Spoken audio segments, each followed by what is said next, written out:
good to be home.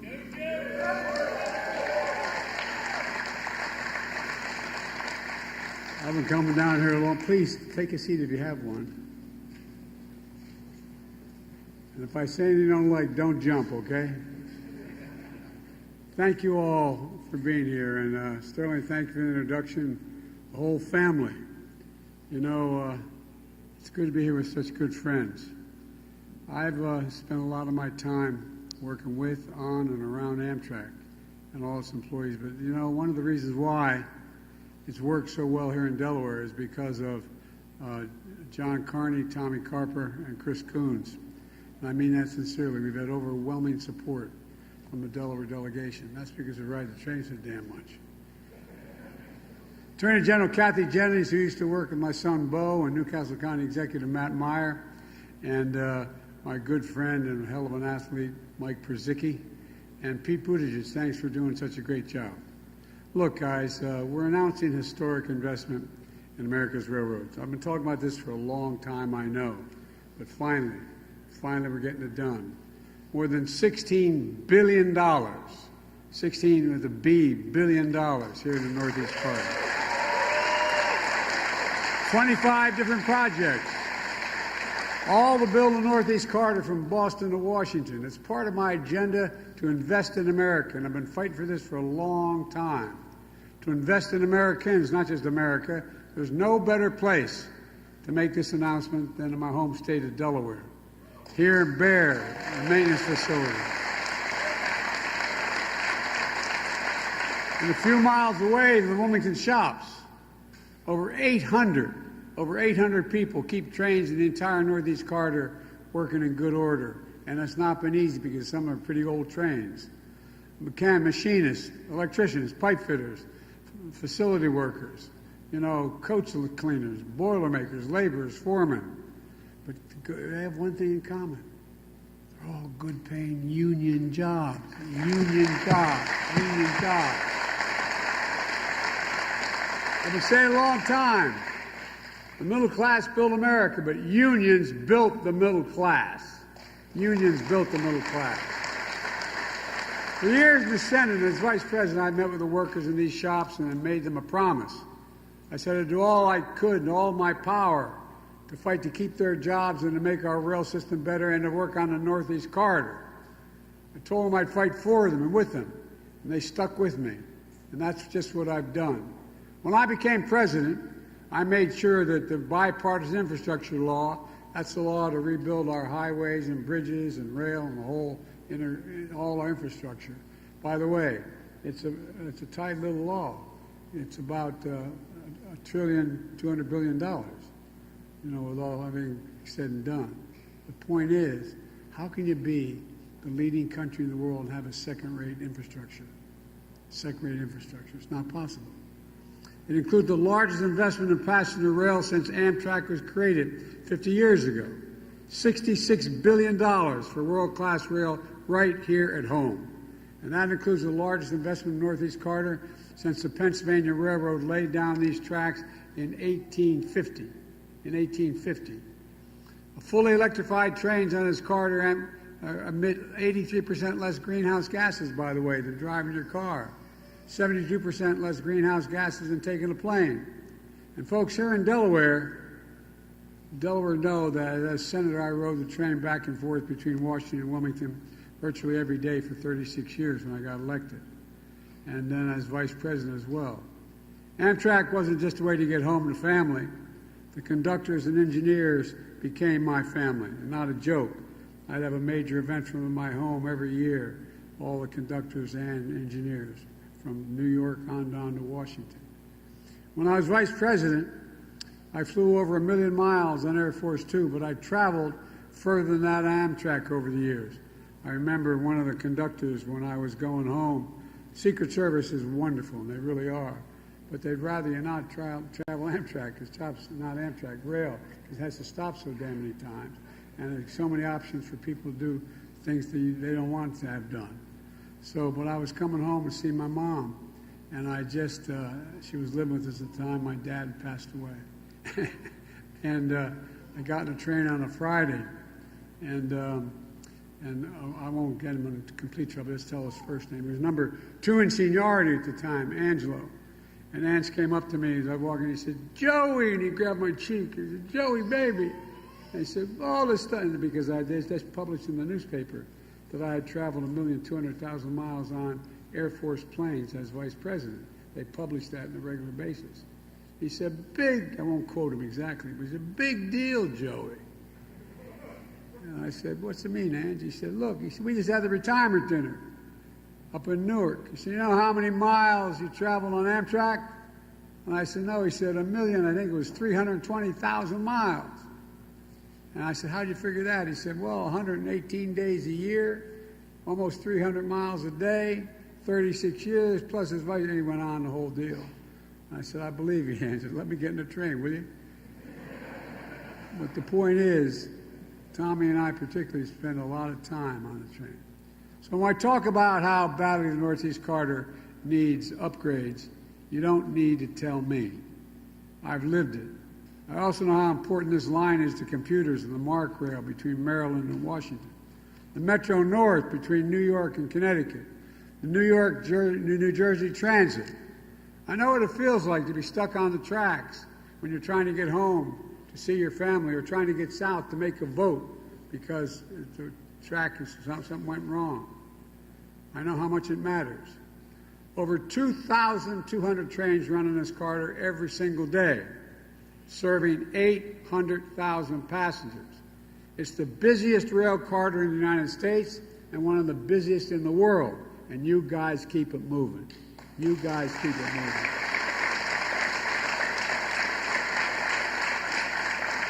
Well, the problem anywhere along the lines means delays up and down the East Coast. For commuters trying to get to work, for businesses trying to get their goods on the shelves, travelers trying to visit family. This region represents 20% of the gross domestic product of the entire United States of America. If this line were to shut down just one day, it would cost our economy, the American economy, $100 million a day. But this line has tunnels and bridges that are over 100 years old. I know because I've walked through 2 of them. Train stations that haven't seen a major upgrade for generations. Tracks in constant need of repair. Look, folks, it has real consequences. This outdated infrastructure leads to over 4,000 hours of delays each year on Amtrak. 4,000 hours a year. For example, Hudson River Rail Tunnel, critical link in New York Penn State to New York Penn Station, the busiest train station in America, I might add. It opened for business 113 years ago, that time. It's so badly damaged. Remember Superstorm Sandy? Well, it got badly damaged at that time, over 10 years ago. It still remains the remnants of seawater in the tunnel, eating away at the concrete, steel, and electrical components. In 2020, passengers saw over 12,000 minutes of delays getting through that tunnel. But last week, thanks to the leadership of Chuck Schumer, we broke ground to rebuild the Hudson River Tunnel. The new tunnel will add capacity to increase the speed, reduce delays, and the biggest rail line in the country. With today's announcement, we're committing $11 billion to this one project, that one project. It's critical to transforming the Northeast Corridor. People have been working on it for over a decade. Now we're finally getting it done. And that's not all. As everyone who's traveled through the Baltimore Tunnel knows, it's a major checkpoint, but it's also a major choke point for 9 million Amtrak and MARC rail passengers who pass through it each year. 1.4 miles, that's how long the stretch is, with a very tight curve, so trains have to slow down at 30 miles an hour to get through safely. On 99% of the weekdays, there's a delay somewhere near there. It's a consequence. I've traveled through that tunnel literally thousands of times. And trust me, I know. That tunnel is 150 years old. It was built 150 years ago. Ulysses S. Grant was president when it was built. The structure is deteriorating. And a lot of you know, a lot of the workers know, The roof of that tunnel is leaking. The floor is literally sinking. This is the United States of America, for God's sake. The United States of America. We know we're better than that. And now we're proving it. That's why we're fully replacing the entire Baltimore tunnel. We're not just changing it, we're replacing the whole tunnel. As part of the Invest in America workforce hubs, we're working with leaders in Baltimore along with the union officials and career and technical schools to train the local workforce to help build that new tunnel so we have the capacity. The new tunnel will be all electric and trains will travel through it at 110 miles an hour, not 30 miles an hour.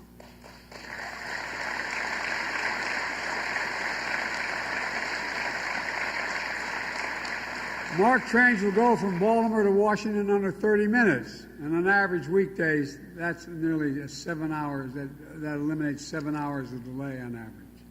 Look, we're also investing $9 billion to replace over 1,000 trains and train cars with state-of-the-art equipment, including electric trains, made in America. Made in America. And the folks standing with me here today will help maintain and repair those trains that will move along this corridor. Look, just 2 weeks ago, Mitch Landry, the former mayor of New Orleans and my infrastructure coordinator and a senior advisor, was here in Delaware at the cut ribbons on renovations of the Wilmington train station to make it more accessible. Wilmington train station is a busy station for a small city, a relatively small city. But you know what? If you have any infirmment, if you have heavy baggage, you got to go down an entire flight of stairs. So you walk down 2 flights of stairs, or you go down and the escalator is not that good for real. Well, thanks to the upgrades, after all these years, passengers don't have to haul their luggage down the stairs anymore. Every passenger, regardless of disability, can have an easy time getting on and off the train as well. The list goes on. The projects to make life more rational and modern in our train stations, from Boston to Washington. Look, when all this is done, we'll reduce delays and speed up the trains along the Northeast Corridor. This matters for businesses trying to get their goods to market. It matters for the parent commuting to work in the morning. It matters for folks trying to get home late for dinner. It matters. If thousands of people ride the trains in the Northeast Corridor, it's like taking 500,000 automobiles off the road every day. That's what it's like. And this has phenomenal environmental positive impact.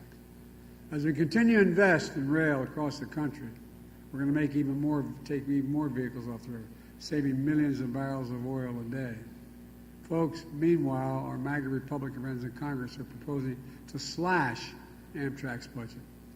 We're trying to make train travel easier, faster, safer, more reliable. We're trying to make it slower, harder, and less safe.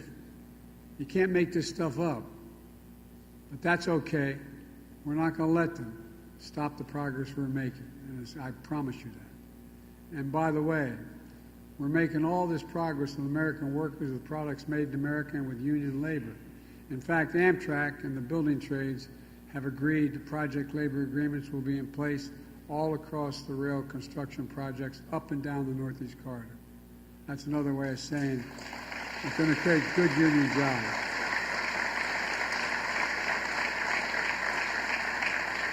It's going to create over 100,000 of those good union jobs. And that's on top of the thousands of good union jobs running the trains and maintaining the safety system already.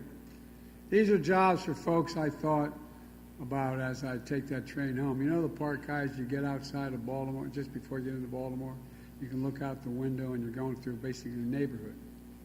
And I always used to sit there, I mean it coming home, and look out and see people sitting at the kitchen tables. Literally, you could see them right along the track. And wondering, what are they thinking about? What's on their minds? The kids put to bed, questions asked, ordinary and profound. Will there be enough money left over at the end of the month after we pay all our bills? Just have a little bit of breathing room. We'll be able to look my child in the eye and say, it's going to be okay, we're going to do fine. Folks, too many people have been left behind in the past or treated like they're invisible. We're building an economy from the middle out and the bottom up where no one's left behind. You know, my dad used to say, Joey, and I mean it sincerely, Joey, a job's about a lot more than a paycheck. It's about your dignity. It's about your dignity. It's about respect. It's about you being able to look your kid in the eye and say, honey, it's going to be okay, and mean it. That's what he'd say, and he meant it. That's what the decent living's about. So let me close with this. Nearly a century ago, Franklin Roosevelt came up with the Rural Electrification Act that brought electricity to millions of Americans. Nearly 70 years ago, President Eisenhower launched the Interstate Highway System. The investment we're making today will be for our kids and grandkids what those historic programs were for previous generations, only bigger. And as a result, I truly believe this country is about to take off. Because for the first time in a long time, we're bringing pride back to cities and towns all across America and been left behind. I can honestly say I've never been more optimistic about America's future. And folks, in my view, the president long after I'm president is going to have more to do. One of the things I convinced President Ladd when I was vice president, I convinced the president to do, provide money for high-speed rail. You know, you can go and get in a train in China and go 210 miles an hour. China. We can do it here in the United States on this Northeast corridor if we straightened out 3 big corridors. It would cost about $1 trillion. But we had the ability to do that for a rail from Florida to Mississippi and all kinds of places we can do it. But think about it. Why, in the United States of America, do we not have the best rail system in the world? So this is a big beginning, $61 billion. Take care of the Northeast corridor. But there's so much more we can do to better the environment, the quality of life, and make us more competitive. And you're the guys at this place who can just do it. So we just have to remember one thing, though. We sometimes forget. This is the United States of America. There's not a damn thing we can't do if we set our mind to it. Not one. So thank you all. And may God bless you all, and may God protect our troops. Thank you, thank you, thank you.